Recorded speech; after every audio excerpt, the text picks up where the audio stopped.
تو سرویس‌های معمولی اگه مرد خونه بخواد بره حموم، زن خونه بخواد بره دستشویی و بچه بخواد دستاشو بشوره، هیچ پرایوسی یا حریم شخصی وجود نداره.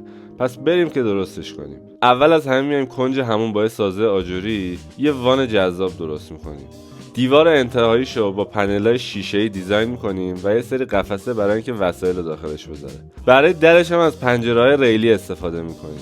تو فضای کناریش میایم از شیرالات توکار استفاده میکنیم که فضای دوش گرفتن اونجا داشته باشیم. یه در شیشه‌ای با پروفیل آلومینیوم هم برای این بخش در نظر میگیریم. تو فضای پیش ورودی یه کابین سرتاسری بزرگ در نظر میگیریم که بتونن حوله‌هاشون، دستمالا و بقیه وسایل سرویس رو داخلش بذارن. به جای این توالت فرنگی‌های قدیمی هم از والهنگ توکار استفاده میکنیم که زیرش هم خیلی راحت تمیز میشه. کنارش تو رفتگی تو دیوار سرامیکیمون ایجاد میکنیم برای سطل آشغال، دستمال و بقیه وسایل.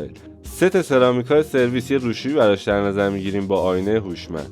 زیرش هم یه کابین با 2 تا کشو. اینم یه سرویس هوشمند. یادت نره پیجمون رو فالو کنی.